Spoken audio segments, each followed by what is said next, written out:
Bismillahirrahmanirrahim. Yang saya hormati Bapak Duta Besar Republik Indonesia di Qatar, Bapak Muhammad Basri Sidihabi Hafizahullahu Ta'ala. Yang saya hormati para jemaah Indonesia yang berada jauh dari negerinya, berada di Qatar ini. Saya ucapkan kepada semua, Assalamualaikum warahmatullahi wabarakatuh.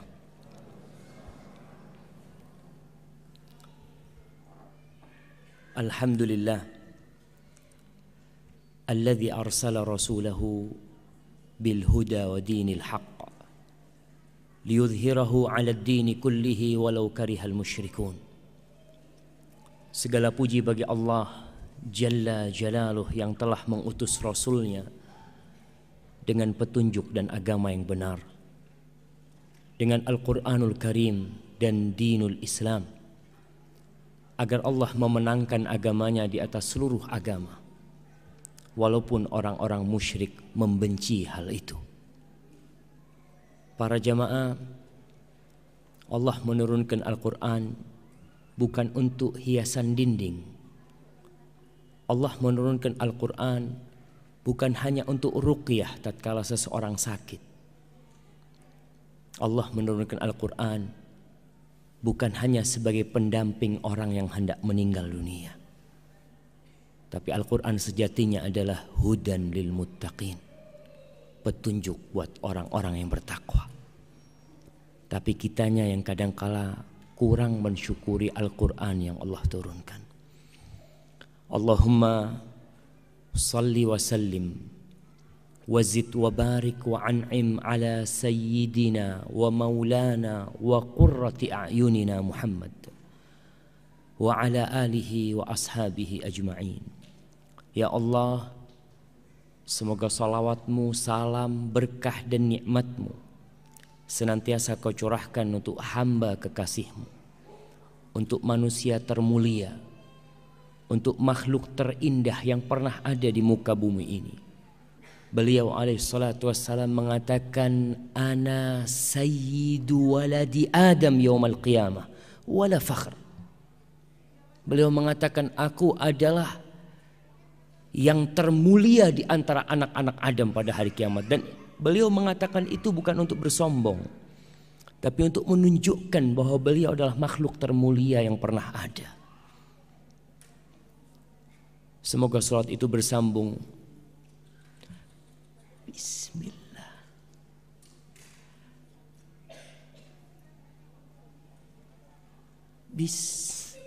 Kayaknya perlu ditekuk supaya kalau didorong nggak jatuh. Jangan dibikin lurus ya. Yang ini juga harus ditekuk. Iya.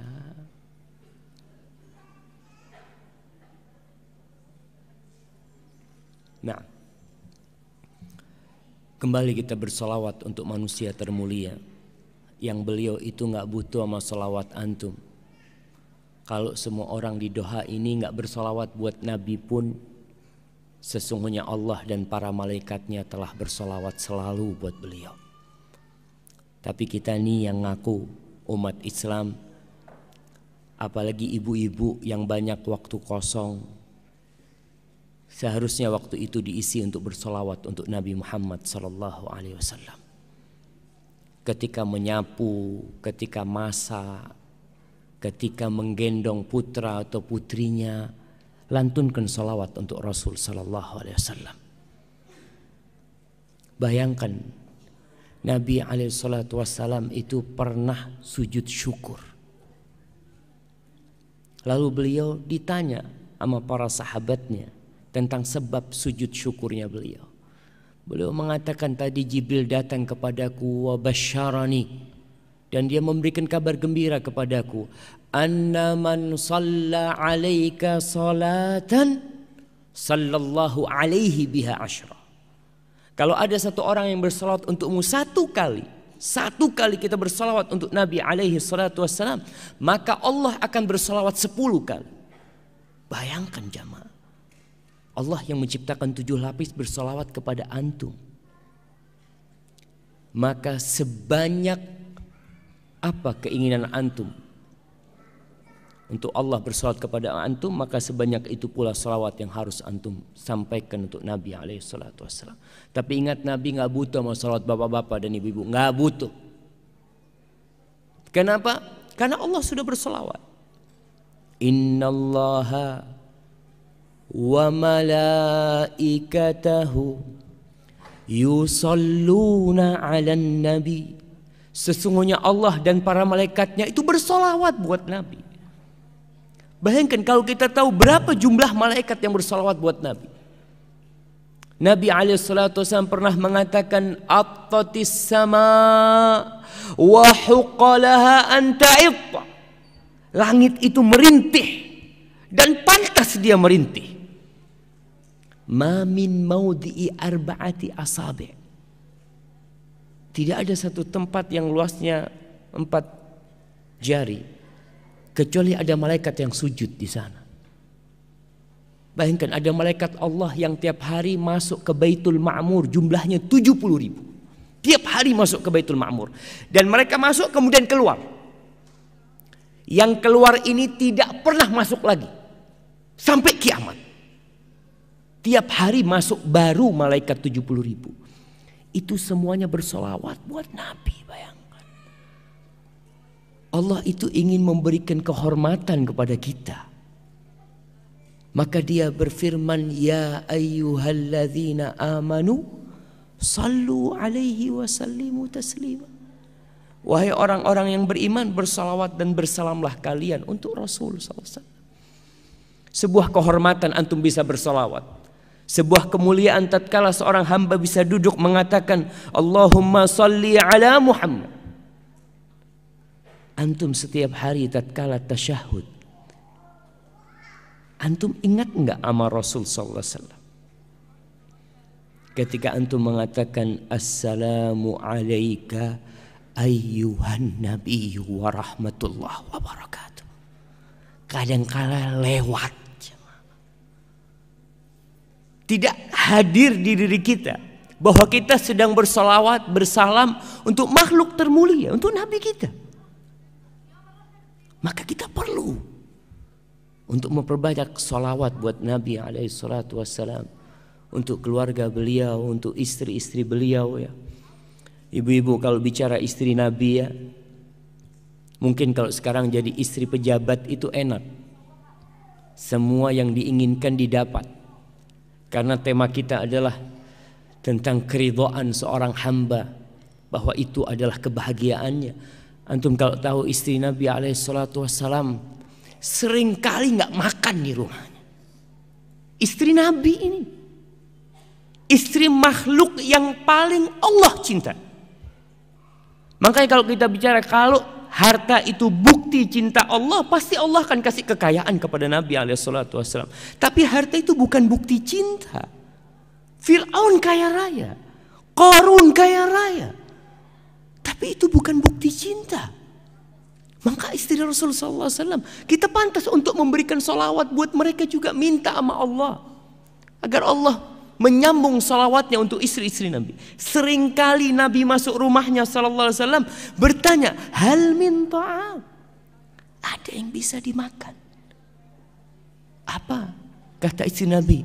Lah, nggak ada. Illal ma, yang ada cuma air. Datang ke istri satunya, ada yang bisa dimakan? Nggak ada, cuma air. Lalu beliau mengatakan, idzan ana shaim, kalau gitu hari ini aku puasa. Kalau memang nggak ada yang dimakan. Jadi puasa Rasul sallallahu alaihi wasallam itu seringkali karena memang dituntut untuk puasa, nggak ada yang bisa dimakan. Maka kalau ibu-ibu sekarang jadi istrinya pejabat, istrinya orang kaya, Masya Allah, ingat, harta itu bukan tanda cinta. Innallaha yu'tid dunya man yuhibbu wa man la yuhib. Allah itu bagi dunia kepada semua orang. Yang kafir Allah kasih dunia, yang Allah benci Allah kasih dunia, yang Allah cintai Allah kasih dunia. Abdurrahman bin Auf kaya raya, Utsman bin Affan kaya raya, Nabi Sulaiman raja yang kaya raya. Naam. Tapi juga yang kafir Allah kasih. Walakinnahu la yu'til iman illa man yuhib. Tapi Allah tidak berbagi keimanan kecuali untuk satu jenis manusia. Orang yang Allah cintai. Kalau bapak-bapak, ibu-ibu bisa sholat malam, mudah-mudahan itu bukti cinta Allah. Kalau bapak-bapak, ibu-ibu bisa puasa sunnah, mudah-mudahan itu bukti cinta Allah. Semoga sholat itu bersambung untuk putra-putri Nabi. Anak keturunan Nabi ini yang ada hanya dari garis keturunan. Siapa? Anak kasih hadiah. Nah, ini kajiannya buat bapak-bapak apa buat ibu-ibu, Ustaz? Hah?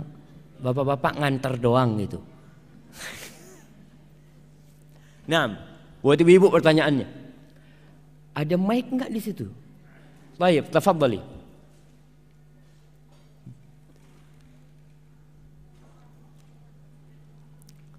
Silahkan. Udah bisa hidup mic-nya? Ya, sambil nunggu ana izin minum jemaah.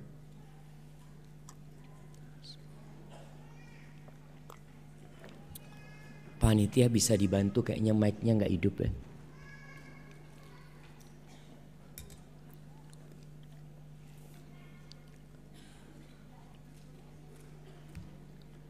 Baik. Nah, nggak bisa hidup, taib, diangkat suaranya kalau nggak bisa hidup.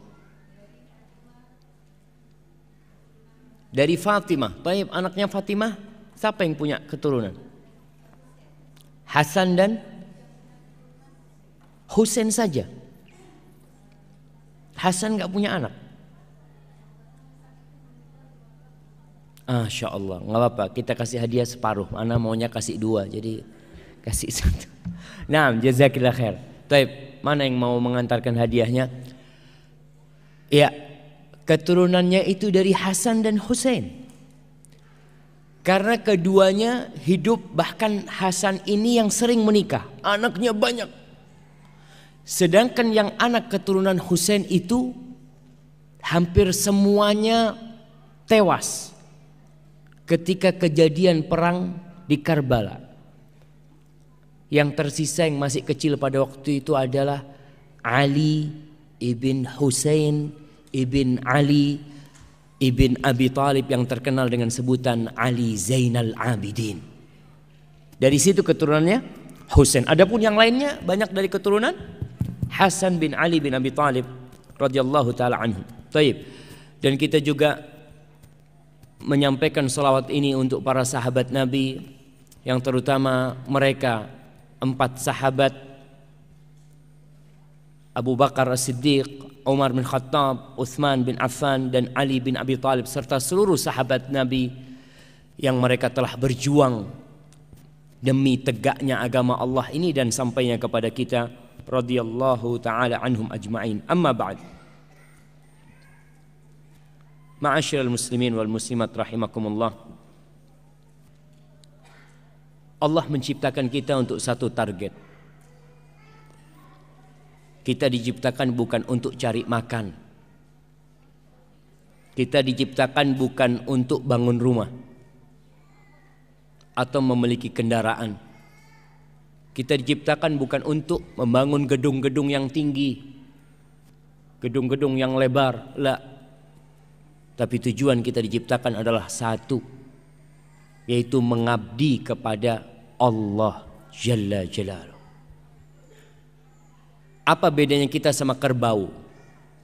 Kerbau bekerja, iya. Kerbau cari makan, iya. Kerbau kawin, iya. Tapi bedanya kerbau melakukan itu hanya untuk perut dia belaka. Dia kerja karena kalau nggak kerja nggak dikasih makan. Maka dia akhirnya bekerja. Setelah kerja dia buang kotoran, dia kawin, hanya seperti itu saja. Kita bukan kerbau. Kita makhluk yang mulia. Yang Allah mengatakan tentang tujuan keberadaan kita, wa ma khalaqtul jinna wal insa illa liya'budun. Ma uridu minhum min rizqin wa ma uridu an yut'imun. Innallah huwar razzaqu dzul quwwatil matin. Kata Allah, tidaklah aku ciptakan bangsa jin dan manusia kecuali untuk mengabdi kepada aku, kata Allah. Maka kita nih, apapun jabatan kita, apapun posisi kita, apapun pangkat kita, kita adalah abdinya Allah Jalla Jalaluhu. Dan setiap hari kita mengulangi itu ikrar, tidak berhenti-henti. Kita mengatakan iyyaka na'budu wa iyyaka nasta'in tiap hari. Karena kita tahu kita ini abdinya Allah. Siapapun orangnya, kita abdullah. Kata Allah, liya'budun, agar mereka beribadah kepada aku, mentauhidkan aku. Ma uridu minhum min rizqin. Aku nggak butuh, aku nggak mau mereka itu ngumpulkan rezeki buat aku. Mereka ngumpulkan makanan buat aku. Enggak, kata Allah. Karena pada hakikatnya kalian bisa makan, kalian bisa hidup itu dari Allah. Innallaha huwar razzaq. Allah tuh yang ngasih rezeki. Jadi Allah nggak butuh kita sedekah apa enggak. Semuanya itu untuk kalian. Karena Allah memberikan rezeki kepada kita. Ma'asyiral ikhwah rahimakumullah. Dalam masa pengabdian kita kepada Sang Pencipta di muka bumi ini, Allah telah menjamin semua fasilitas. Semuanya udah dikasih sama Allah. Apa? Ya semuanya. Raga yang kita miliki ini dari siapa? Dari Allah. Rizki udah Allah tentukan. Tinggal kitanya nih mau nggak mengabdi kepada Allah. Seperti bapak-bapak, ibu-ibu yang mungkin bekerja di Qatar sini. Tiket pulang pergi dikasih.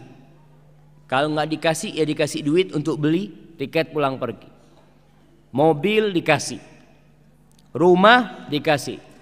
Jaminan kesehatan dikasih. Gaji bulanan dikasih. Terus tidur-tiduran nggak mau kerja. Diusir itu. Nah, kita datangkan kalian ke sini ini untuk kerja. Kalau ternyata masih telat, pas waktu kerja jamnya telat, dilihat sekali telat, oke. 2 kali telat, 3 kali SP1, SP2, terakhir pulangan ke negerinya. Karena tidak tahu diri. Udah dikasih fasilitas, ternyata tidak mau melakukan tugas dia sebagai pekerja di tempat ini. Bagaimana dengan Allah yang memberikan fasilitas kepada kita? Rizki itu udah dijamin. Bukan cuma rizki bapak-bapak dan ibu-ibu. Pernah ngelihat rayap ibu-ibu? Subhanallah. Tahu-tahu meja di rumah sudah habis dimakan rayap. Memang rizkinya rayap itu. Nah, Allah mengatakan di dalam surah Hud ayat 6, wa ma min dabbatin fil ardi illa 'ala Allahi rizquha wa ya'lamu mustaqarraha wa mustawda'aha kullun fi kitabim mubin. Kata Allah, dan tidak ada suatu binatang yang melata fil ard, di muka bumi ini, kecuali yang menjamin rizkinya itu Allah. Ana sering kasih contoh, ya, dengan binatang-binatang yang di hutan. Itu binatang tidak pernah sekolah, tapi bisa makan. Kalau rezeki itu tergantung ilmu, berarti profesor ekonomi itu orang paling kaya. Tapi ternyata ada yang lulus SD lebih kaya dari profesor. Profesor tetap jadi dosen. Ngajar, jelaskan tentang bagaimana supaya kaya. Tapi dia nggak kaya-kaya. Padahal dia punya ilmunya. Yang kaya malah mahasiswanya. Lulus, buka usaha kaya. Dosennya ya tetap sampai mati jadi dosen. Ingat, rizki itu bukan karena ilmu. Enggak ikut ilmu jemaah. Enggak ikut titel lah. Allah yang telah menentukan. Makanya kita lihat binatang-binatang, keledai, binatang yang paling bodoh. Seharusnya dia itu mati sejak lahir. Kenapa? Oh bodoh dia Ustaz. Gimana dia bisa makan? Ternyata bisa makan. Dan sampai punya anak. Mungkin antum berpikir, Masya Allah, masa anak takut? Ada orang yang takut mau kawin. Keledai gak pernah takut kawin jemaah. Gak pernah mikir nanti gimana anak-anak makan apa. Gak ada. Allah udah jamin. Wa ma min dabatin fil ardi illa 'ala Allahi rizquha. Dan rizki ada yang dari langit, ada yang dari bumi. Kita nggak tahu rizki kita lewat mana, kecuali ketika rizki itu sudah sampai. Karena rizki itu rahasia Allah. Bapak-bapak, ibu-ibu, kok bisa tahu rizkinya ada di Qatar? Baca di kitab mana? Saya kayaknya rizkinya di Qatar, tulisannya di sini. Berangkat nggak ada. Yang ada setelah sampai Qatar, oh ternyata rizki ana di sini. Setelah sampai, wa ma tadri nafsun madza taksibu ghada. Nggak tahu orang itu apa besok yang akan dia dapat, nggak tahu. Tapi setelah kita dapat, kita tahu. Ada kisah Asmu'i atau Asma'i. Dia salah seorang sastrawan yang begitu handalnya. Suatu hari dia keluar dari kampungnya, ketemu sama orang Badui. Ditanya sama orang Badui ini, "Man anta?" Kau siapa? Sambil naik ontanya nih. Asmu'i juga naik onta. Qala min bani Asmu, aku dari Asma. Qala antal Asma'i, engkau Asma'i yang terkenal itu, sastrawan. Qala iya, na'am. Kau dari mana? Maksudnya ini datang dari mana? Qala min ardin yutla fiha kalamur rahman. Aku baru datang dari sebuah kampung yang di situ dibacakan firman Allah Subhanahu wa taala. Orang Badui, nggak pernah sekolah, nggak pernah belajar, tapi muslim dia. Cuma ilmunya kosong. Maka dia bertanya, "Alir rahmani kalamun yatluhu adami?" Apakah Allah itu yang Maha Pengasih Ar-Rahman itu memiliki firman yang dibaca oleh anak Adam? Qala na'am. Iya. Coba kau bacakan. Kepingin dengar Al-Quran. Selama hidupnya tidak pernah dengar Al-Quranul Karim. Lalu Asma'i membacakan surat Adz-Dzariyat. Wadz-Dzariyati dzarwa. Sampai kepada firman Allah di ayat ke-22. Asma'i membacakan, ini orang dengarkan terus. Wa fis samai rizqukum wa ma tu'adun. Dan di langit itu ada rizki buat kalian. Rizki kalian itu dari langit. Dan apa yang dijanjikan untuk kalian itu ada di sana. Terus orang Badui ini tanya, ahadza kalamur rahman? Ini yang kau baca benar, ini firman Allah. Karena turun orang Badui. Hasbuk, cukup kata dia. Turun, dia sembelih ontanya. Dia sembelih ontanya, dia potong-potong, nggak dikulitin. Terus dia panggil Asma'i, kau bantu aku nih, bagikan kepada orang-orang yang lewat. Onta yang dinaikin. Dibagikan semua, pedangnya itu dia pukulkan supaya nggak tajam. Lalu dia mengatakan selamat tinggal kepada Asma'i sambil membaca firman Allah, wa fis samai rizqukum wa ma tu'adun. Yakin kalau rizki itu dari Allah Jalla Jalaluh, bukan dari bos, bukan dari atasan, bukan dari suami. Karena terkadang ada wanita-wanita ketika diceraikan hidupnya jadi melarat. Karena dia berpikir, anak kalau cerai ini siapa yang ngasih makan anak? Allahu Akbar. Engkau muslim, engkau mukmin, nggak pantas bertanya seperti itu. Kau ketika di perut ibumu, siapa yang ngasih makan engkau? Kau belum bisa bergerak, belum bisa berdoa, belum bisa berusaha, tapi Allah sampaikan itu makanan ke dalam. Maka Badui ini pergi jamaah.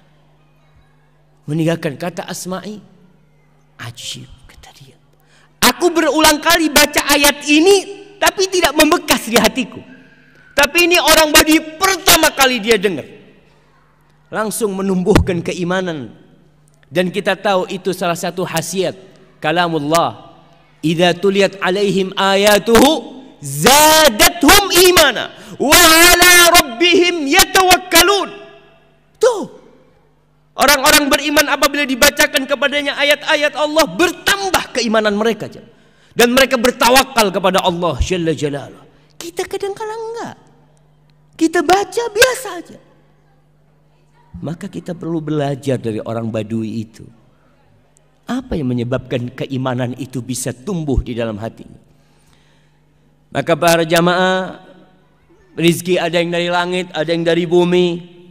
Di surat Al-A'raf ayat 10 Allah mengatakan, walaqad makkannakum fil ardi wa ja'alna lakum fiha ma'aish. Kita telah menempatkan kalian nih, memposisikan kalian di bumi, dan kami menjadikan buat kalian penghidupan di sana, di bumi ini. Dan ingat, rizki itu telah dibagi, nggak akan tertukar. Rizki itu bukan sandal. Kadangkala kita pulang dari masjid sampai rumah, ini sandal siapa yang anak pakai? Kok kayaknya kebesaran? Rizki bukan sandal sehingga tertukar, nggak ada. Makanya nggak perlu kadang-kala orang punya usaha toko, tokonya sama-sama jualan sandal. Yang satu ketika ngelihat orang datang, ini masuk ke toko yang mana nih? Masuk ke toko sebelah. Allah, seharusnya itu ke sini seharusnya. Bukan. Memang dia ke sana rizkinya dia. Kalau rizkimu dia akan datang ke sana. Kau tutup, diketuk pintunya. Kalau itu rizkimu, rizki nggak bakal tertukar. Allah mengatakan, nahnu qasamna bainahum ma'isyatahum fil hayatid dunya. Di surat Zukhruf ayat 32. Nih kita kajian udah berapa ayat nih yang kita dengar. Tapi ada bekas enggak di diri kita? Kadang-kala enggak. Maka kalau belum ada bekas, ayatnya ditulis, pulang dibaca. Mungkin penjelasan Ustadz kurang lengkap, kurang sempurna sehingga tidak membekas di dalam jiwa. Maka antum perlu untuk baca lagi. Baca tafsir Ibnu Katsir, baca tafsir At-Tabari. Apa yang mereka katakan tentang ayat yang dibacakan tadi? Kata Allah, kami yang membagi di antara mereka penghidupan mereka. Fil hayat, Allah yang bagi. Para jamaah, kalau pembagian rizki itu diserahkan ke Bapak Dubes umpamanya, kira-kira antum dapat semua enggak? Enggak. Kalau pembagian rizki itu diserahkan kepada Bapak Presiden, kira-kira semua warga Indonesia akan dapat enggak? Enggak. Antum lihat kadang-kala di kampung itu ada raskin, kalau diserahkan kepada Pak RT yang dapat siapa? Yang dapat siapa? Ya udah kerabat-kerabat dia. Karena manusia nggak bisa, Allah yang bagi. Allah, kata Allah, nahnu, bukan kalian yang bagi. Karena kita itu punya sifat kikir, punya apa, tapi Allah itu karim. Allah Jawad, subhanallah jamaah. Kemudian kita tahu ketika bapak-bapak ibu-ibu di perut ibunya, itu sudah ada yang mencatat. Nih fulan sampai mati nggak kawin. Iya. Maka kadang-kadang tuh melihat, ajib fulan ini udah umur 53 nggak kawin-kawin. Ya mungkin memang sampai mati nggak kawin. Tapi kapan kita tahu kalau takdirnya dia nggak kawin? Kalau sudah mati. Oh ternyata memang dia sampai mati gak punya istri, gak punya pasangan hidup. Semua sudah dicatat. Dia hidup bahagia atau tidak. Bahkan dalam hadis riwayat Muslim, Rasulullah sallallahu alaihi wasallam mengatakan kullu syai'in biqadar. Semua segala sesuatu itu dengan takdir, dengan ketentuan Allah. Hatta al-ajz wal kais. Sampai orang cerdas dan bodoh pun itu sudah Allah takdirkan. Masya Allah. Ini apaan ini? Masya Allah. Tambah banyak hadiahnya jamaah. Baik, dan rizki itu ada yang dicari, dan ada yang mencari. Jamaah pada ngelihat yang dikeluarkan Ustadz Syukron. Ustadznya nggak dilihat akhirnya. Ya, kita lihat juga apa yang dibawa Ustadz Syukron. Bismillah. Alhamdulillah. Nah, rizki itu ada yang dicari dan ada yang mencari. Baik, anak akan kasih hadiah jam. Yang bisa jawab, kasih contoh rizki yang mencari. Ibu-ibu apa bapak-bapak? Ibu-ibu usian. Nah, fadhal. Rizki yang mencari, rizki ada yang cari, kayak bapak-bapak ibu-ibu ini datang ke Qatar itu mencari rizki. Tapi ada yang nggak dicari, tapi rizki itu nyari ibu-ibu. Nah, kayak jam ini, kira-kira rizki yang mencari apa dicari? Fadhalu. Apa contoh rizki yang mencari? Artinya orang itu nggak nyari sama sekali, tapi rizkinya dia tuh dicari sama rizkinya. Tafadhal. Itu ada yang menjawab sebelah sana? Silahkan.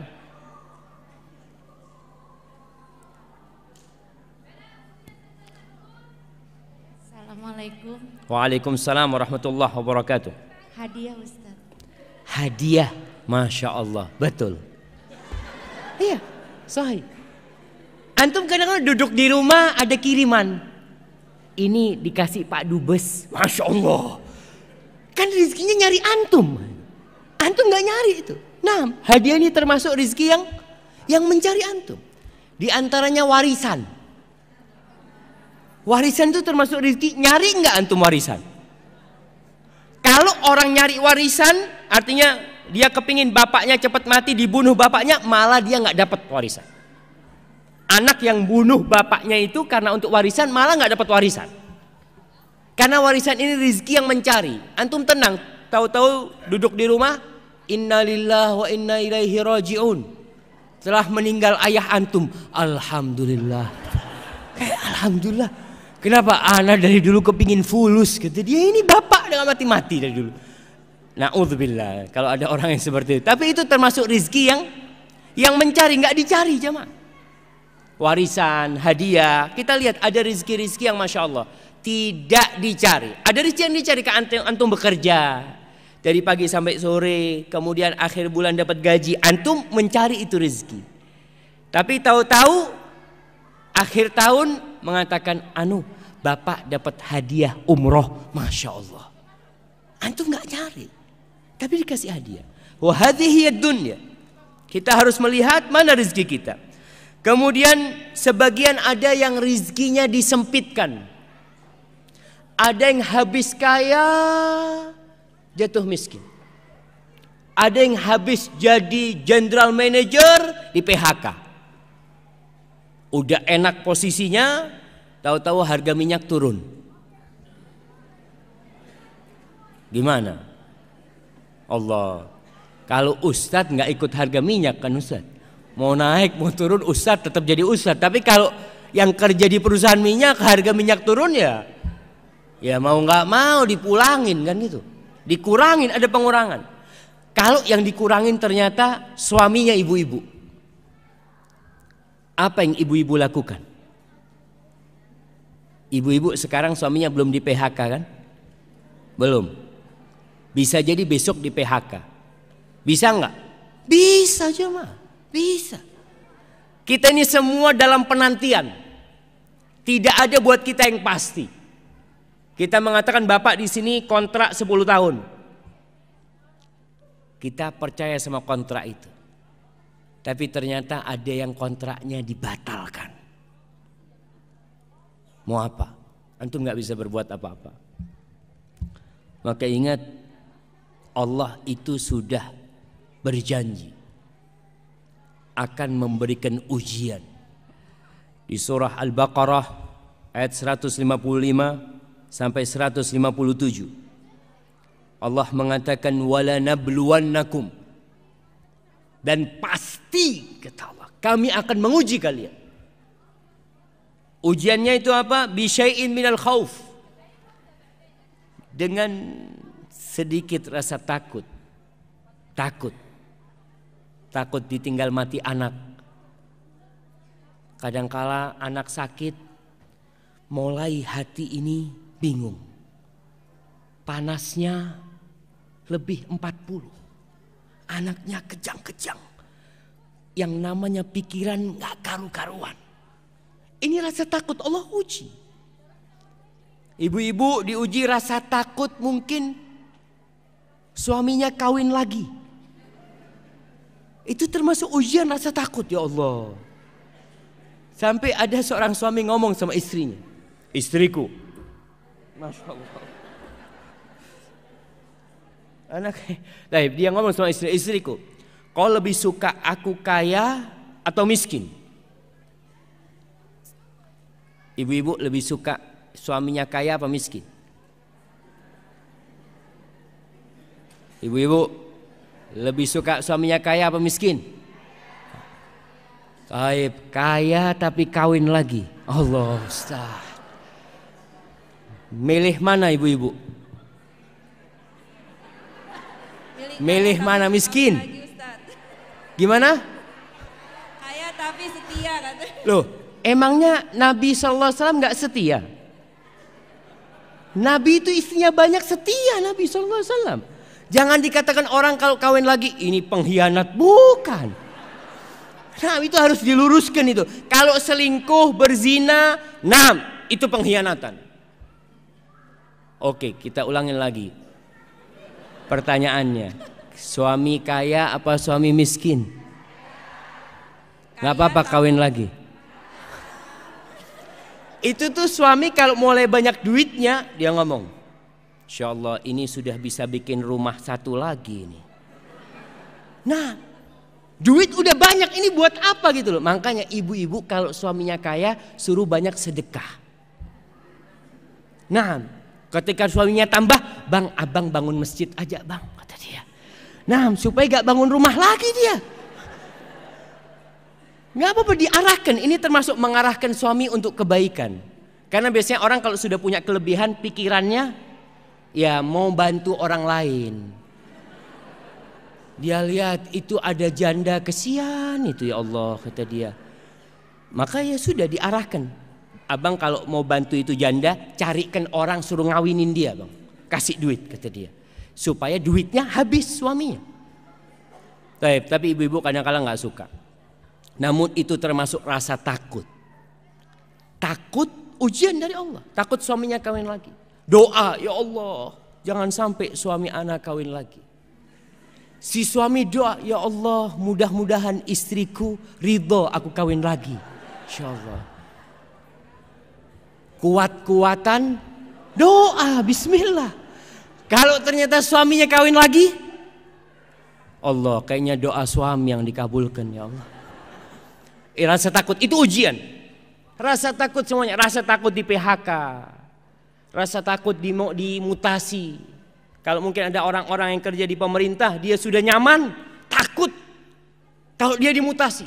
Kalau dimutasi ke tempat yang lebih enak, alhamdulillah. Tapi dimutasi ke tempat yang lebih nggak nyaman, itu rasa takut. Yang kedua, walju, dengan rasa lapar. Mungkin ibu-ibu tidak pernah merasakan diuji kelaparan. Tapi kalau kita lihat saudara-saudara kita yang berada di Aleppo, di beberapa tempat, mereka makan gak bisa. Wa naqsin minal amwal, berkurang hartanya. Yang awalnya pemasukan suami Masya Allah 10 juta tiap bulan, tahu-tahu jadi 3 juta. Gak siap ibu-ibunya. Biasa pakai tas yang harganya, harga berapa jemaah? Baik, ibu-ibu yang harga tasnya paling mahal anak kasih hadiah. Nah, Fadol, kita kepingin tahu nih ibu-ibu pakai tas harga berapa jemaah. Nah, tafadhol. Kayaknya malu mereka. Tapi padahal mau gaya bagus-bagusan tas dia kadangkala. Tapi Allah uji. Dicuri mobilnya. Rumahnya terbakar. Kemarin kita lihat pasar Senen terbakar. Entah itu terbakar sendiri atau ada yang membakar, tapi intinya itu ujian dari Allah Subhanahu wa taala. Allah akan uji dengan kekurangan harta, wal anfus, kekurangan orang-orang yang dicintai. Subhanallah, jamaah, subhanallah ya. Pernah ada satu kejadian, ya kita ini memang harus yakin sama Allah. Ada gempa di sebuah rumah. Itu ibu karena cintanya sama anaknya, dia gendong itu anak langsung lari keluar rumah. Dan rumah itu akhirnya ambruk. Dia mengatakan alhamdulillah, ternyata yang dia gendong itu bantal. Anaknya habis. Ujian dari Allah Subhanahu wa taala.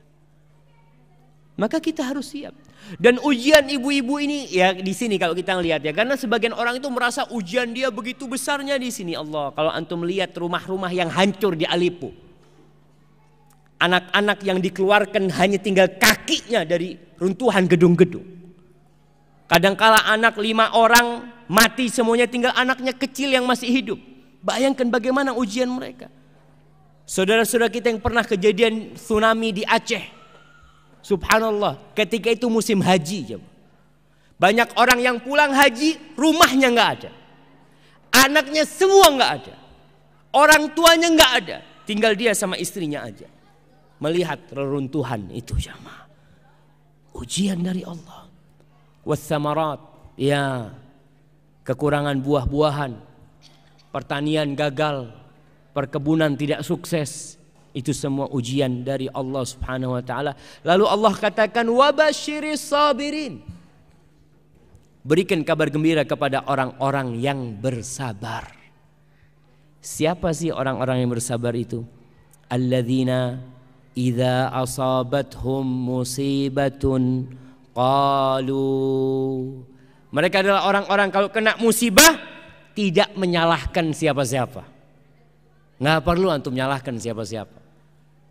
Mereka langsung mengatakan inna lillah wa inna ilaihi raji'un. Inna artinya nih orang masih bisa berkata. Kalau yang sudah mati udah selesai.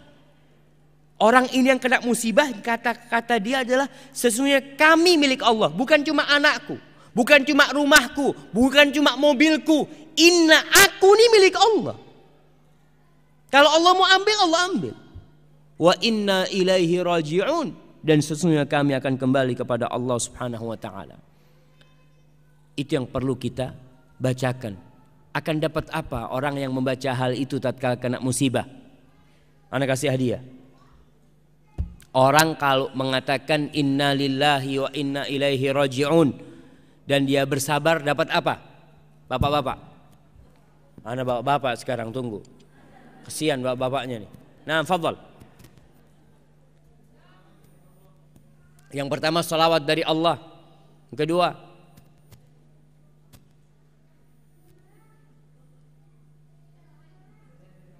hidayah dari Allah. Terus ya Ustaz dan yang lain sebagainya. Baik, ini hadiahnya. Nah, ulaika alaihim salawatu mir rabbihim wa rahmah wa ulaika humul muhtadun. Mereka akan mendapatkan salawat dari Allah dan dapat rahmat. Ma'asyiral muslimin wal muslimat rahimakumullah. Perlu diingat ujian itu bukan hanya musibah. Tapi nih orang-orang yang hidup nyaman pun sedang diuji. Para sahabat mengatakan dulu waktu kita diuji karena miskin, kita semua sukses. Tapi ketika diuji dengan harta, sebagian gagal dalam ujian itu. Allah mengatakan wa nabluukum bisyarri wal khairi fitnah wa ilaina turja'un. Dan kita tuh nguji kalian dengan kenyamanan dan tidak nyaman, dengan kejahatan, dengan keburukan, dan dengan harta. Itu ujian. Tinggal lihat, kalau ujiannya itu adalah musibah, maka yang lulus adalah orang yang bersabar. Kalau ujiannya itu nikmat, yang lulus adalah orang yang bersyukur. Antum masuk yang mana? Ketika miskin, Masya Allah, Senin Kemis. Ketika miskin, sholat malam gak pernah putus. Duha, Masya Allah. Tapi ketika sudah banyak fulusnya, waktu sholat duha ada di mana? Yang nyapu sudah pembantu. Dulu dia nyapu sendiri masih bisa sholat duha. Sekarang yang nyapu rumah pembantu dia gak bisa sholat duha. Ada apa ini? Seharusnya sekarang kau lebih banyak sholat duhanya. Karena waktumu lebih panjang. Yang masak pembantu, yang nyapu pembantu, yang nyuci pembantu. Kau dulu pada waktu belum punya semuanya, kau bisa sholat duha. Tapi kenapa sekarang gak bisa? Kau perlu bertanya. Mungkin kau termasuk yang gagal dalam ujian nikmat itu. Karena orang yang sukses dalam ujian nikmat itu sebagai sarana untuk lebih mendekatkan diri kepada Allah. Alhamdulillah aku punya waktu kosong sekarang. Dulu harus bekerja, capek. Sekarang karena sudah jadi bos, kerjanya cuma tanda tangan. Iya. Dulu masih harus ke sana ke sini. Masya Allah, antum lihatlah di kantor itu kadang-kala yang rajin sholat duha malah yang sibuk. Kalau yang kerjanya sedikit rajin ngapain? Rajin pegang tablet. Jadi amalannya itu amalan jari telunjuk. Sret. Sret. Subhanallah. Sedangkan yang masih kerjanya ngantarkan teh apa, lihat waktu, ada waktu sholat duha, dia sholat duha. Maka lihat, antum lulus atau tidak. Para jamaah rahimakumullah, kebahagiaan itu bukan di tas yang mahal. Kebahagiaan itu bukan di HP yang paling anyar. Kebahagiaan itu bukan di rumah yang mewah. Kebahagiaan itu bukan di anak-anak yang banyak. Kebahagiaan itu bukan di kekayaan yang berlimpah. Karena Allah itu Ar-Rahmanir Rahim. Kalau Allah menjadikan kebahagiaan itu di harta, bagaimana dengan orang yang mati dalam kondisi miskin? Yang dia dalam hidupnya belum pernah makan sate, belum pernah makan donat yang enak, belum pernah naik pesawat sampai mati. Berarti dia gak pernah bahagia? Enggak. Allah tidak menjadikan kebahagiaan di harta. Tidak pula di popularitas. Sehingga orang kalau terkenal, selebriti bahagia. Enggak. Allah menjadikan kebahagiaan itu di hati. Dan semua orang punya hati. Semuanya, yang kaya, yang miskin, yang pejabat, yang rakyat, yang penguasa, yang bukan penguasa. Semuanya punya hati. Tinggal sekarang gimana antum isi hati antum. Mau diisi apa? Mau diisi harta? Ya antum isi harta. Bahkan orang yang isi hatinya adalah harta, hidup melarat. Anak kemarin dikasih nasihat. Oh iya, oleh Dubes Oman. Dia cerita, Pak Ustadz, dia mengatakan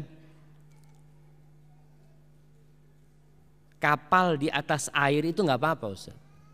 Perahu itu di atas air nggak apa-apa, memang tempatnya di situ. Tapi yang jadi masalah kalau air di dalam perahu. Begitu pula harta. Harta itu nggak apa-apa, asalkan jangan sampai di dalam hati. Kalau harta di dalam hati seperti air di dalam perahu, tenggelam. Maka para jamaah tinggal antum mau isi apa? Ibu-ibu mau diisi apa? Kalau hatinya mau diisi tas, setiap ngelihat temennya bawa tas baru, Allah, Masya Allah. Tasnya baru ini kata dia. Pulang, Bang, Kapan kita beli tas? Karena isi hatinya tas. Allahu Akbar. Ya tergantung mau diisi apa. Para jemaah, maka kita harus menjadi orang yang qanaah. Isi hatinya itu syukur kepada Allah. Artinya berapapun yang Allah berikan, ini udah takdir Allah. Dan Allah lebih tahu dengan apa yang aku perlukan. Ya sudah, aku terima. Berapapun. Biasanya orang-orang siap menerima kalau banyak. Ana Ustaz, sebanyak apapun ana bersyukur Ustaz. Iya, karena sebanyak apapun. Kita bicara bukan sebanyak. Kalau dikit nih kau bersyukur enggak? Nerima enggak? Karena ada ya laki perempuan sama aja sebenarnya sih. Tapi ana punya teman, dia cerita ibunya ini matre. Dia di Madinah. Ibunya ini ya Allah selalu yang dipikirkan itu barang-barang yang mewah. Padahal anaknya mahasiswa nggak punya apa-apa. Bapaknya nggak ada udah. Suatu hari ibunya diajak sama dia. Umi, yuk ikut ana ke sebuah perkampungan. Di sana dia punya teman jadi tukang becak. Ibunya diajak. Ternyata tukang becak ini baru pulang becak. Dia lagi istirahat. Dua anaknya minjet kakinya. Istrinya di atas di samping bapaknya ini sambil nyulam, sambil jahit ya. Dia bilang sama Umi lihat nih Mi. Betapa bahagianya dia Mi. Gak punya apa-apa. Gak punya apa-apa. Karena mereka ridho. Mereka sudah mau diapakan. Kalau sudah Allah tentukan pasti terjadi. Kita gak bisa nolak takdir Allah subhanahu wa ta'ala. Makanya orang itu harus yakin. Rasul SAW bagaimana mendidik sepupunya. Sepupu Nabi ini namanya Ibnu Abbas radhiyallahu ta'ala anhu.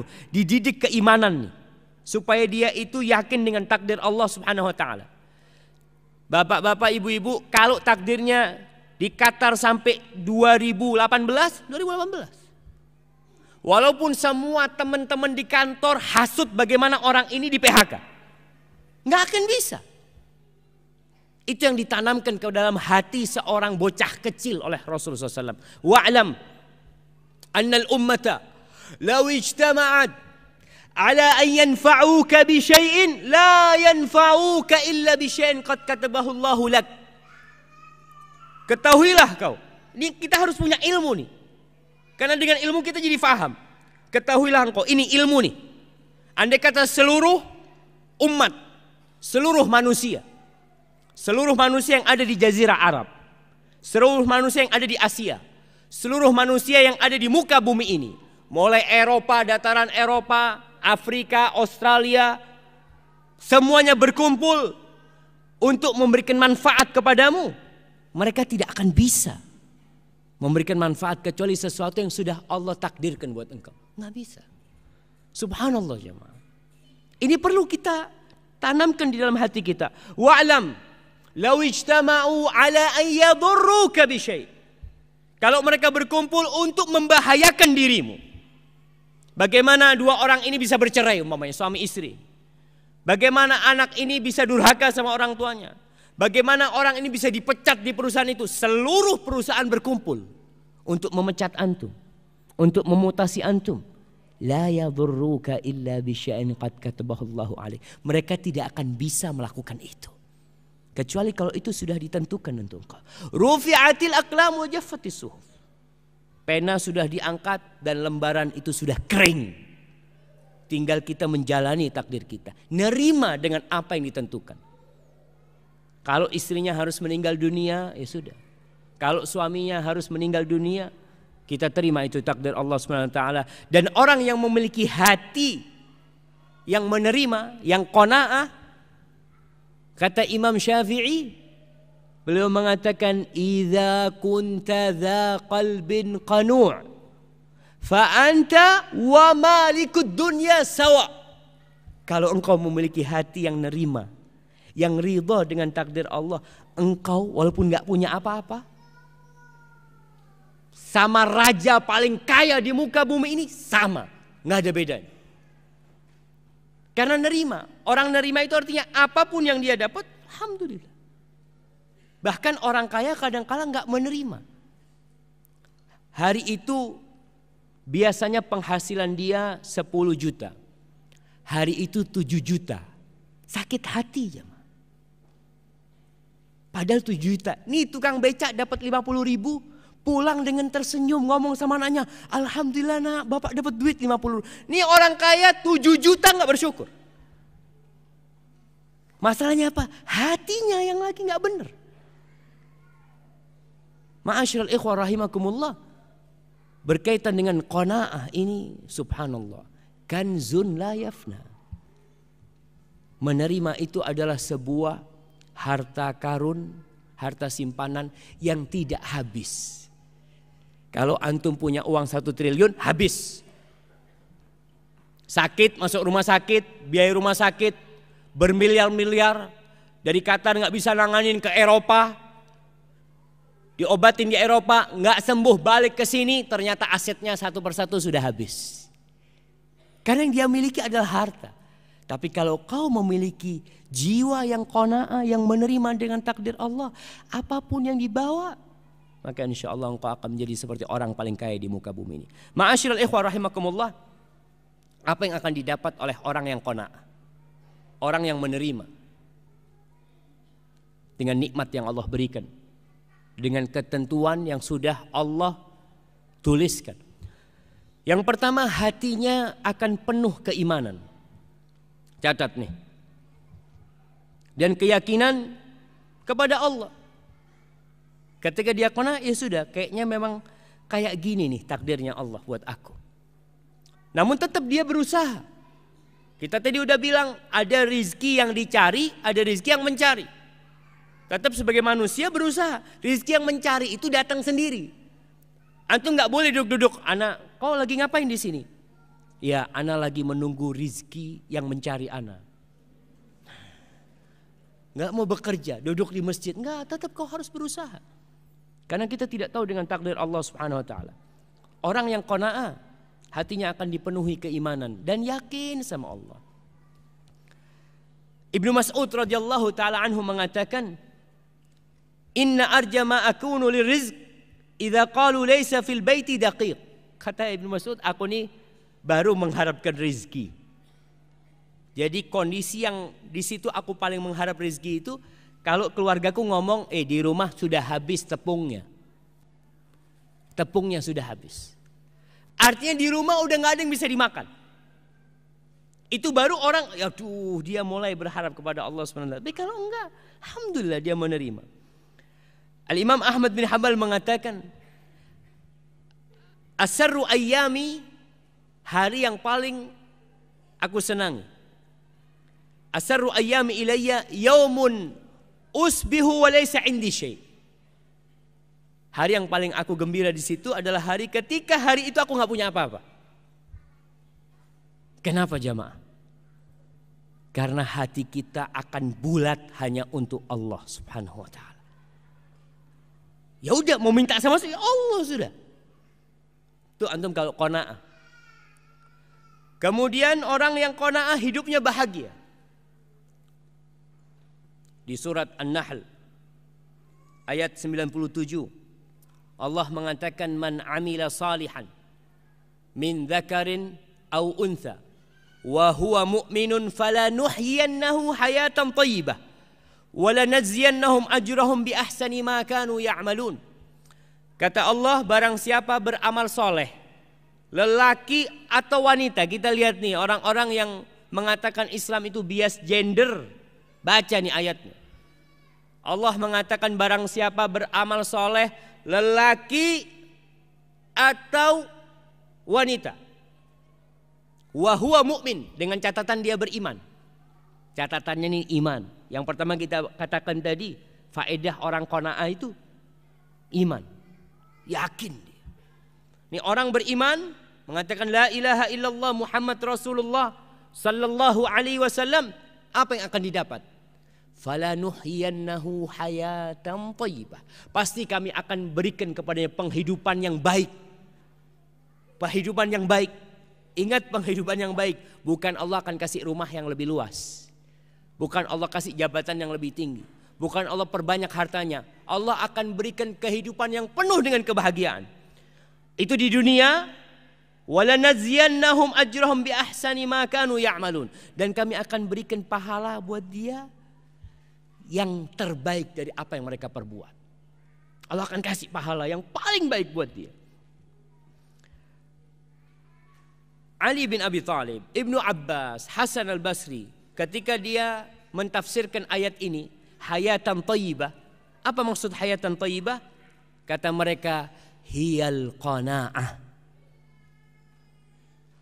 Hayatan thayyibah itu adalah qanaah. Nerima, ridho. Suaminya di PHK, katakan alhamdulillah mas, kayaknya memang kita harus pulang.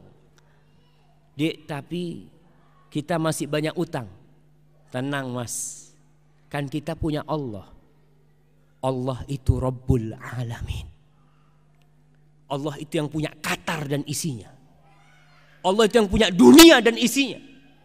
Kok kita jadi bingung gitu? Nah, nih orang kalau beriman dan dia beramal saleh, Allah akan berikan penghidupan yang baik. Qanaah. Udah bismillah mas, pulang kita. Rumah harus dijual, jual itu rumah. Lah sebenarnya rumah itu akan kita tinggal selama-lamanya.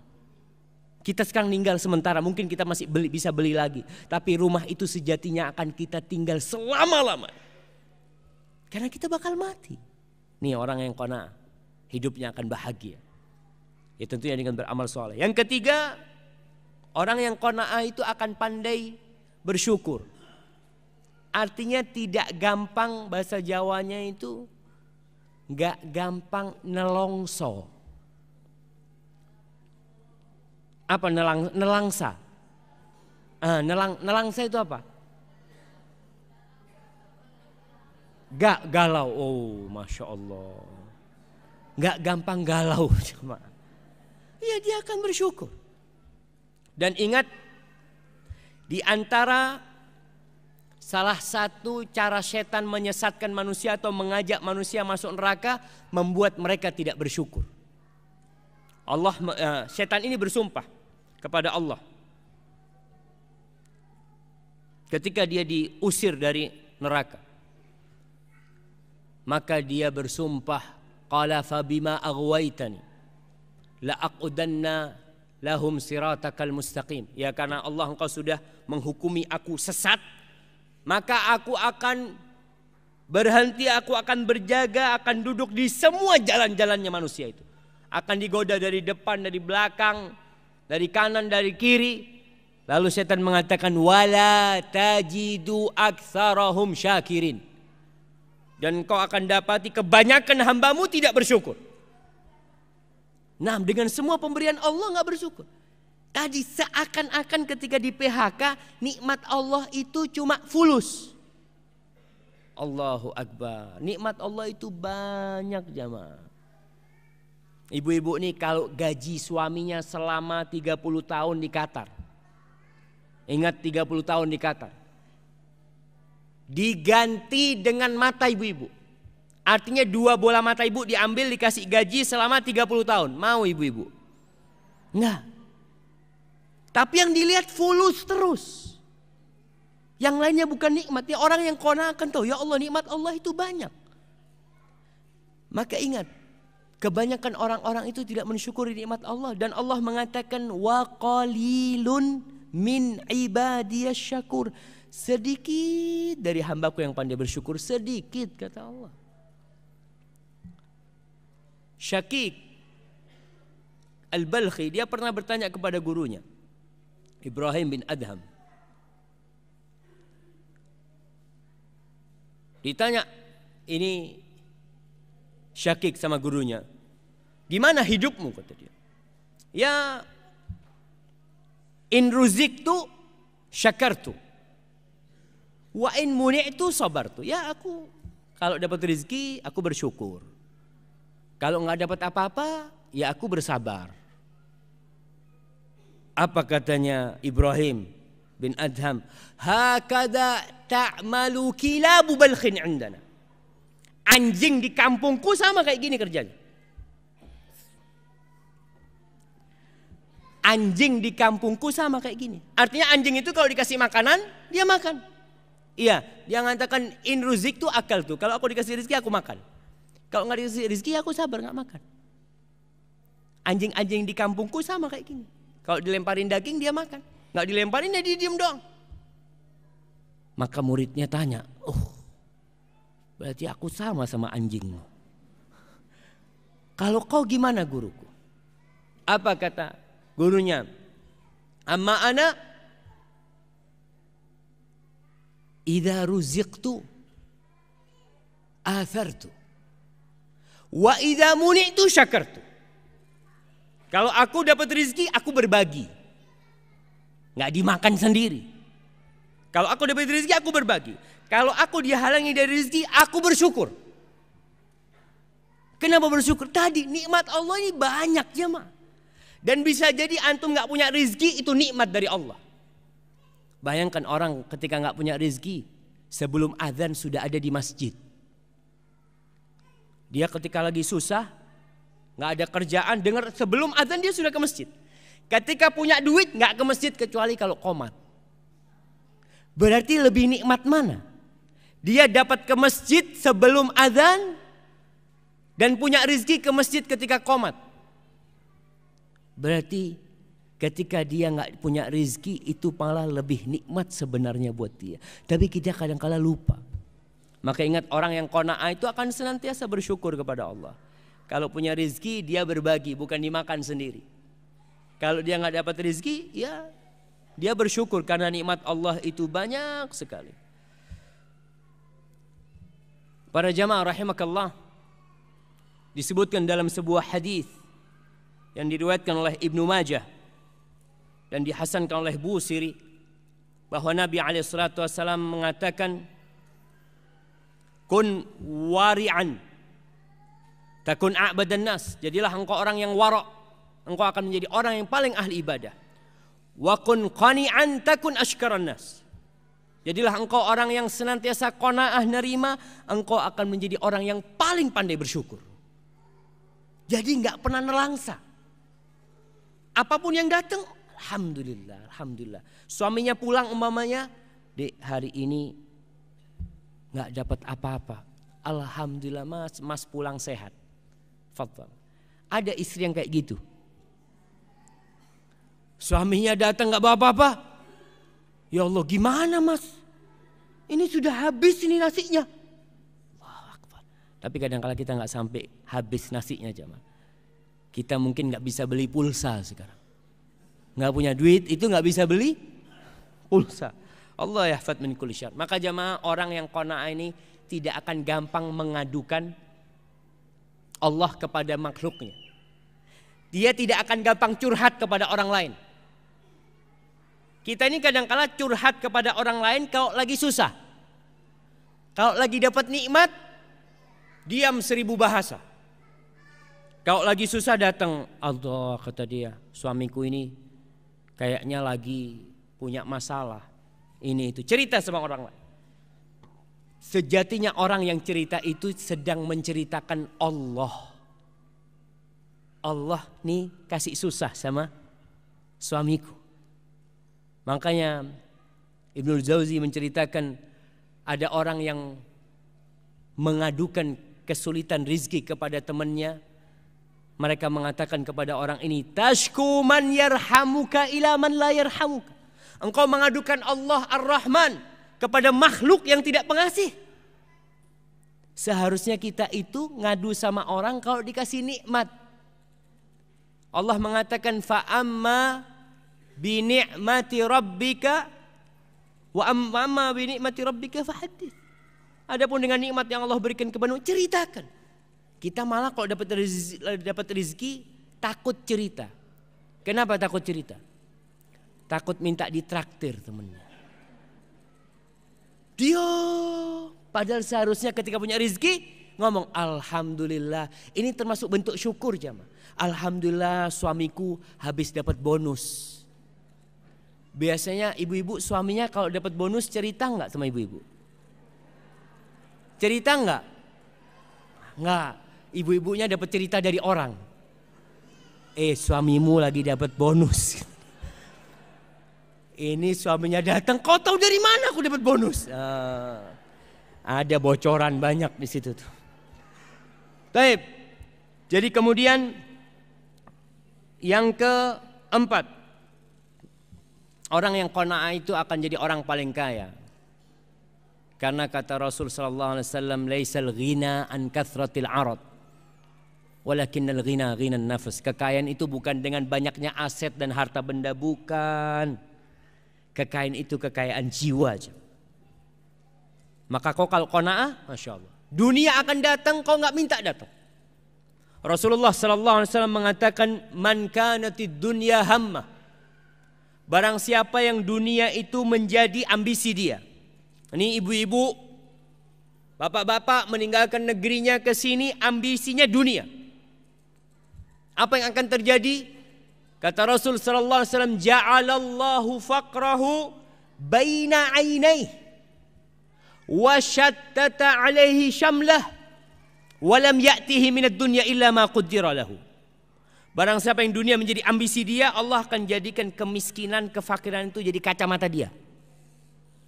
Jadi kacamata seperti yang dipakai gitu. Di depan matanya dia takut miskin.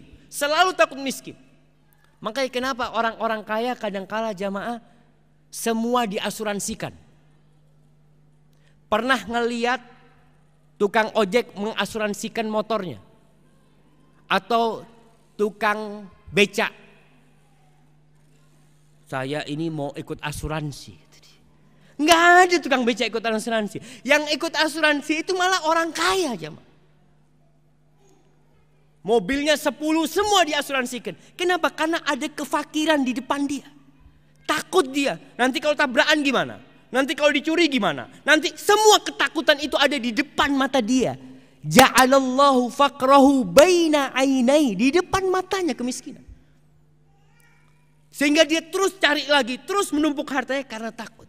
Wasyattata alaihi syamlah. Semua urusannya dicerai-beraikan. Orang kalau ambisinya dunia, seharusnya nih orang semakin kaya kan semakin mudah berangkat umroh. Iya. Tapi ternyata dia malah nggak bisa umroh. Tetangganya yang biasa-biasa sudah umroh 2 kali. Dia baru sekali. Padahal hartanya lebih banyak. Ketika Bapak kenapa nggak berangkat umroh? Wallah masih sibuk. Ada urusan di perusahaan ini yang belum selesai. Urusan itu belum selesai. Syattata alaihi syamlah. Tidur pun gak nyaman.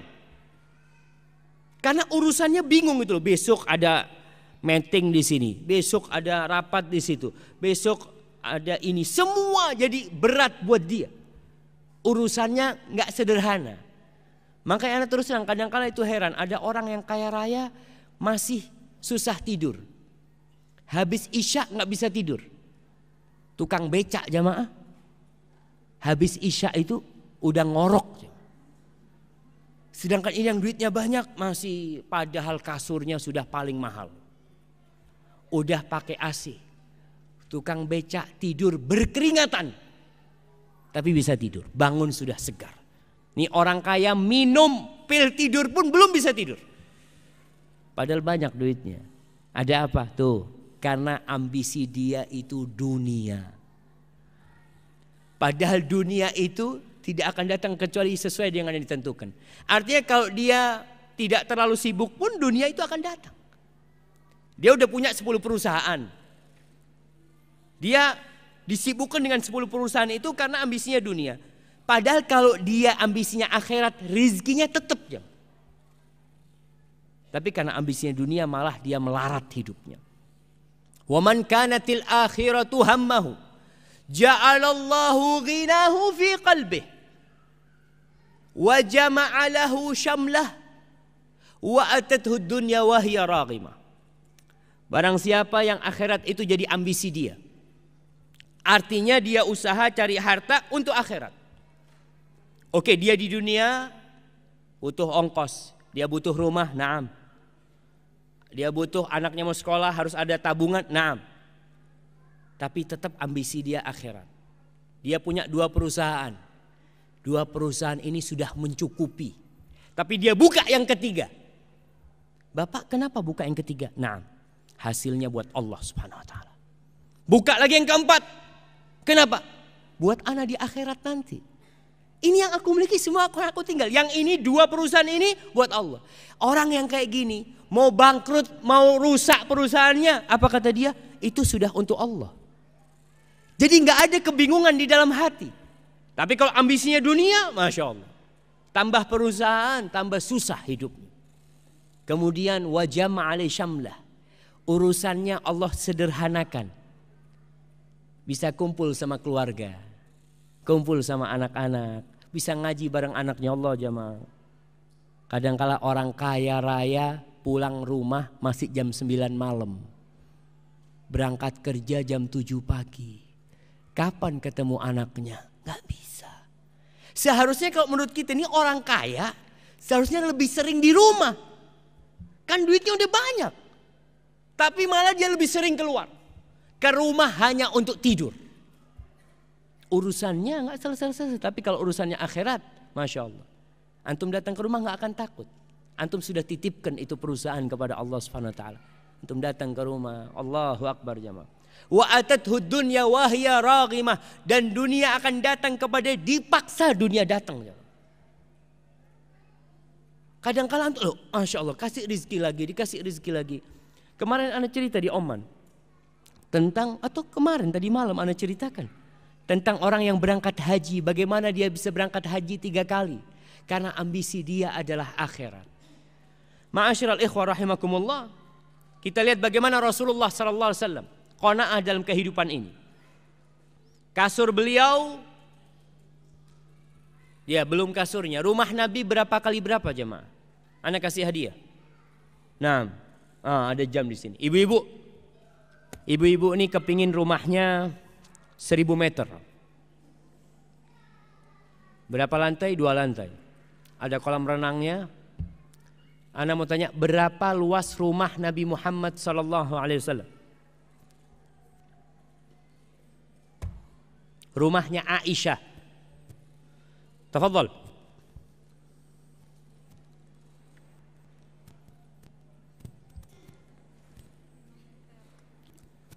Jamaah, masa satu aula gini ibu-ibu nggak ada yang tahu dengan rumahnya Rasulullah sallallahu alaihi wasallam. Assalamualaikum. Waalaikumsalam warahmatullah. Ustaz, 6 meter persegi. 6 meter persegi. Berapa kali berapa? 3 Ustaz. 3 kali 2. Ya, ya ini jawabannya hampir benar. Maka anak kasih hadiah buku aja. Siapa yang mau jawab yang benar jamaah? Fadhal. Iya.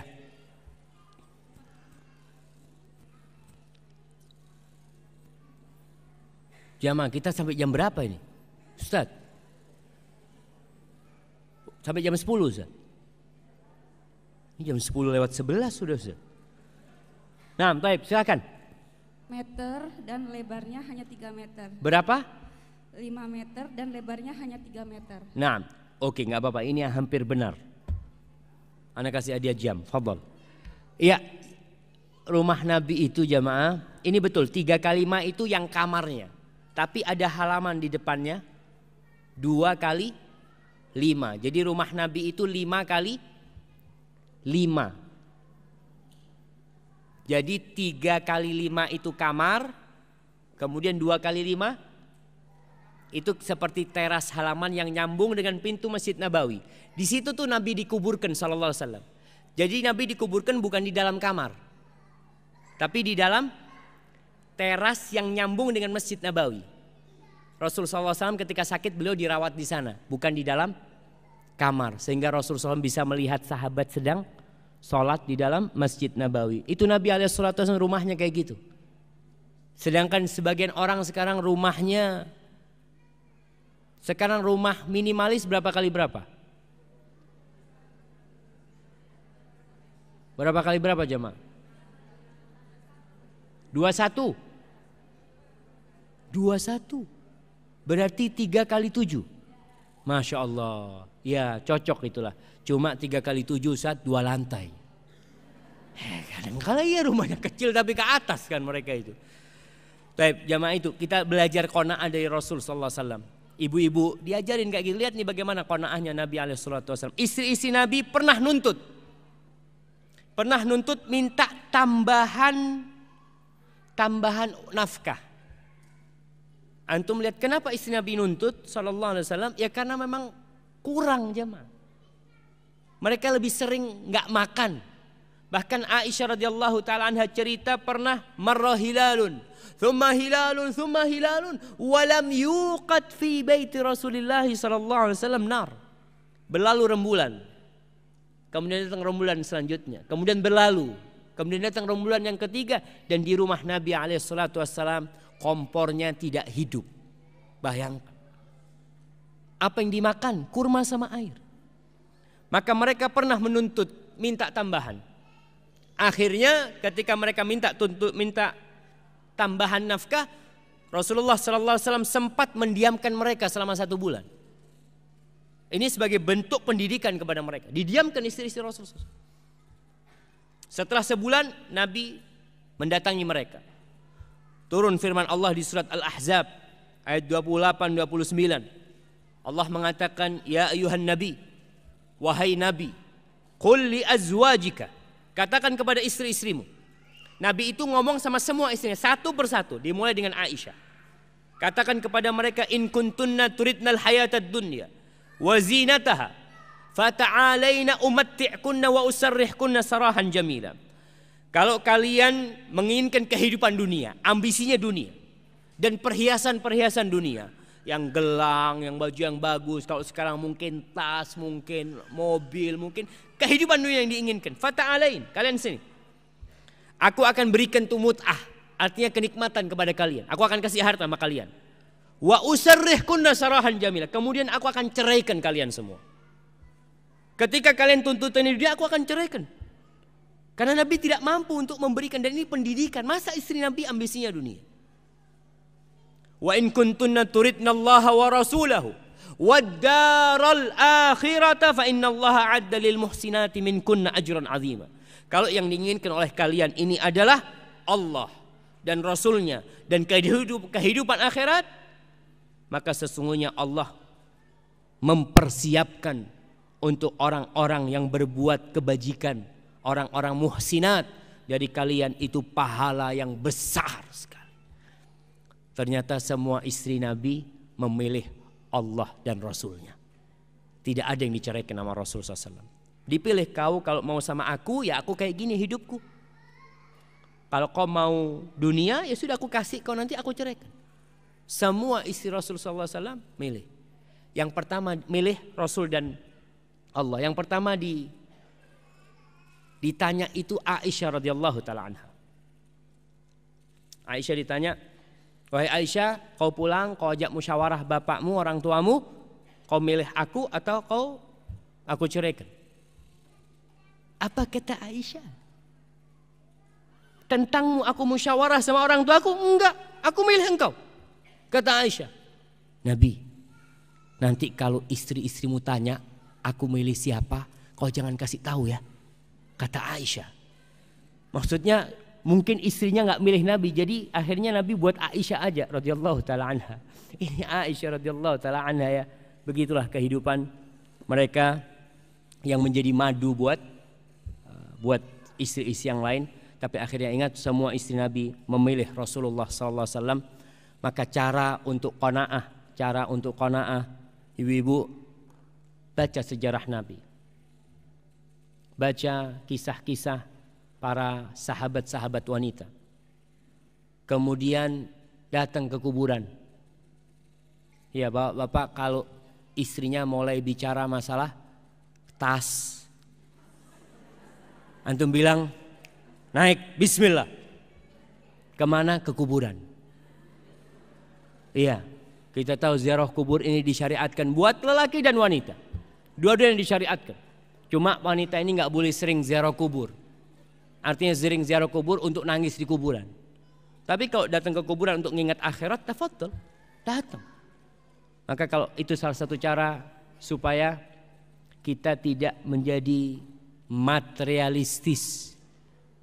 Kita lihat gedung-gedung yang tinggi. Kita kalau ngelihat seperti ini kan, Kapan ana punya rumah seperti ini? Coba ke kuburan. Maka jangan, ya Allah, ternyata semua ditinggalkan. Hadza wallahu a'lam bishawab, ya, karena waktunya sudah habis. Itu mungkin yang bisa ana sampaikan pada kesempatan kali ini. Tapi sebelum sesi tanya jawab, ana mau kasih hadiah buat ibu-ibu.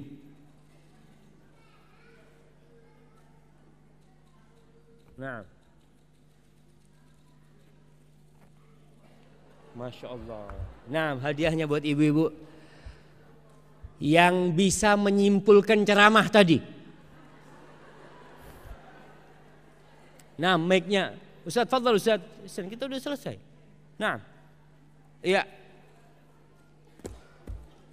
Yang mau menyimpulkan ceramah tadi. Iya, silahkan. Iya, silahkan.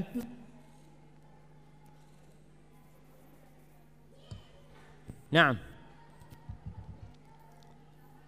Allah berjanji dalam surat Al-Baqarah 155 sampai 157 bahwasanya mu dengan dua ujian. Yang pertama yaitu rasa takut, yaitu di mana seorang ibu yang melihat anaknya sakit atau akan kehilangan seseorang. nah, Yang kedua ujian walju, yaitu dengan rasa takut, rasa lapar. Dan Nah, lalu jadilah orang yang qanaah, menerima dengan takdir yang tetapi tetap selalu berusaha. Lalu ada manfaat menjadi orang yang qanaah, yaitu di mana Allah akan memberikan hati orang tersebut dengan penuh keimanan. iya. Yang kedua, hidup orang tersebut insya Allah akan diberi kebahagiaan oleh Allah. Iya. Terdapat dalam surat An-Nahl ayat 97. Ya. Dan yang pastinya orang itu akan selalu bersyukur, tidak akan mudah putus asa. Barakallahu fikum. Ya, cukup karena waktunya sudah habis. Baik, fadhil hadiah yang dikasihkan. Kita masuk ke sesi tanya jawab, Ustaz. Iya. Itu hadiah. Yang mana? Yang ada birunya.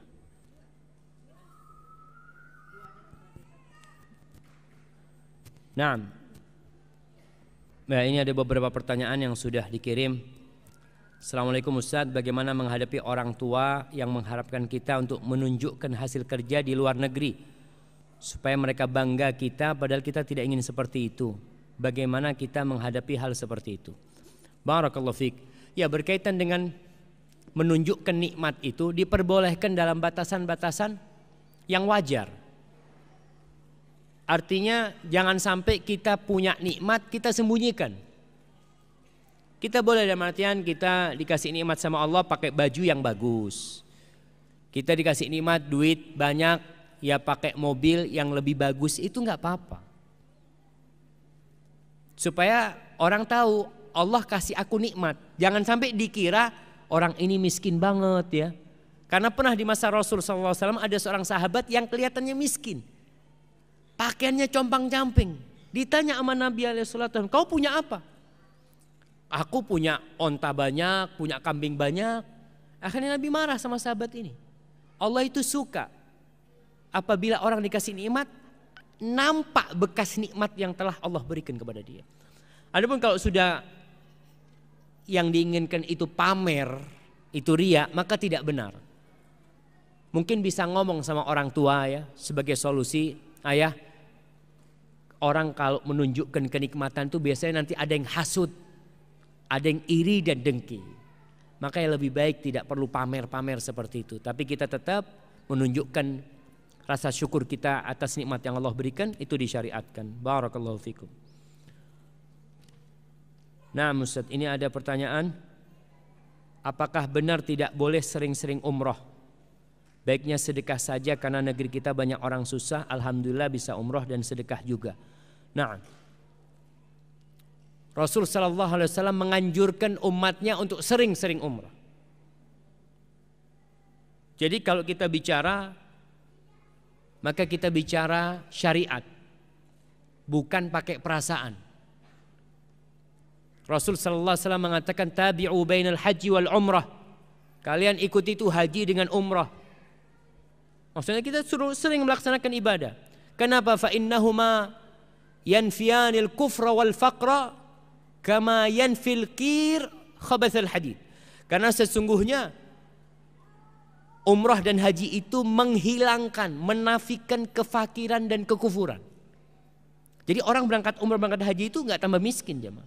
Asalkan satu, niatnya lillahi ta'ala. Maka kalau orang-orang ini bisa berangkat umrah lagi nggak apa-apa. Karena umrah itu termasuk ngecas keimanan. Sedekah. Yang nggak benar itu kalau orang ini berangkat, orang ini berangkat umrah tapi tetangganya miskin nggak dibantu. Itu yang bermasalah. Berarti niatnya sudah nggak benar nih. Kalau niatnya lillahi ta'ala, dia akan melihat namanya fikih prioritas, mana yang lebih diutamakan. Tetanggaku ini nggak punya biaya, rumahnya mau hancur, masa aku berangkat umroh, aku biayain rumah dia berangkat umroh. Taib, ini tertutup ini bang. Oke, siap. Taib, ini assalamualaikum Ustaz. Ini penting. Nah, kayaknya ini penting, tapi temanya bukan sekarang nih. Karena kita waktunya sudah sedikit, kita kan masih ada tema-tema yang lain, nanti kita sampaikan. Ustaz tadi kasih contoh di tengah pekerjaan untuk sholat duha. Bagaimana sedangnya izin istirahat hanya waktu zuhur saja. Jazakallahu khairan. Nah, ini berkaitan dengan tema kita. Ya kalau memang nggak boleh, artinya memang harus duduk di sana, tidak ada toleransi umpamanya. Ya udah nggak boleh. Tapi kalau ada toleransi, boleh bikin kopi. Kadang-kadang kan orang kerja kepingin minum teh, boleh dia minum teh bikin. Berarti ada toleransi untuk istirahat yang sedikit. Ya nggak apa-apa sholat duha. Tapi kalau nggak boleh Ustaz. Kita itu duduk di sana, bolehnya cuma ke toilet. Teh dikirim. Ada kan yang di perusahaan tehnya itu dikirim. Nggak bisa kita duduk bikin teh. Maka dilihat al-mu'minuna ala syurutihim ya. Orang-orang beriman itu sesuai dengan persyaratan mereka. Kalau itu jadi aturan pekerjaan ya harus. Baik, ini pertanyaan. Bagaimana menyikapi pendapat keluarga atau teman kita yang sering mengucapkan dunia dan akhirat harus seimbang. Padahal kita harus mengejar amalan-amalan soleh kita untuk akhirat mendapatkan surga. Bagaimana tips yang syar'i untuk memberi nasihat kepada keluarga atau teman seperti ini agar tidak tersinggung. Nah, kalau bicara ini dari muskat ternyata pertanyaan. Kalau memang harus seimbang, nah.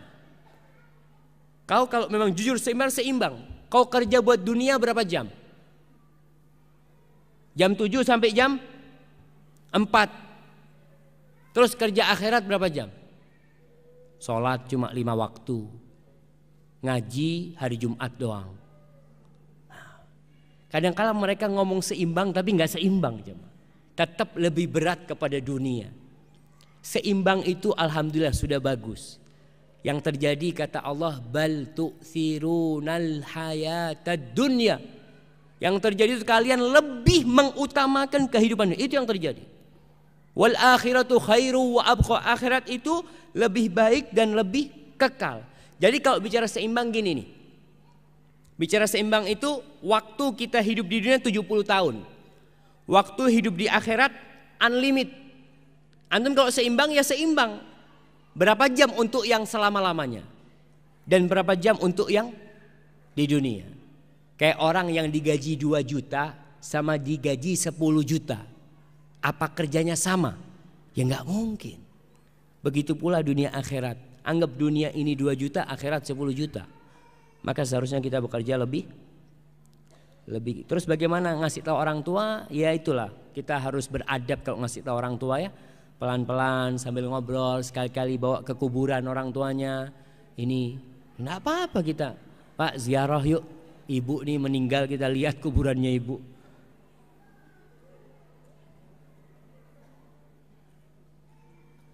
Naam. Adakah kaitannya antara isi ayat Al-Quran yang berbunyi innallaha la yughayyiru ma biqaumin hatta yughayyiru ma bi anfusihim dengan takdir? Naam. Jamaah ingat, takdir ini rahasia ilahi. Kita tidak akan tahu kecuali ketika itu sudah terjadi. Tugas kita berusaha. Allah nggak akan merubah kondisi antum. Ya, ini termasuk usaha yang harus dilakukan oleh seorang hamba. Begitu pula usaha masalah hidayah. Ada orang nikah, bang kok nggak ke masjid udah azan? Apa kata dia? Itulah Ustaz, ana belum dapat hidayah Ustaz. Sambil duduk-duduk dia gitu. Ya kau harus ada usaha, dengan azan berusaha ninggalkan tempat itu ke masjid. Nah, yang terakhir, Allah waktunya udah habis ya ma. Tapi insya Allah pertanyaan-pertanyaan ini tetap bisa disimpan nanti untuk dilihat, dipaskan dengan temanya. Hadza wassallallahu ala nabiyina Muhammad. Apabila yang ana sampaikan benar itu dari Allah Jalla Jalaluh, kalau ada yang salah dan kurang berkenan itu dari diri ana pribadi, Allah dan Rasulnya terbebaskan dari kesalahan itu. Sallallahu ala nabiyina Muhammadin wa ala alihi wa sahbihi wasallam. Assalamualaikum warahmatullahi wabarakatuh.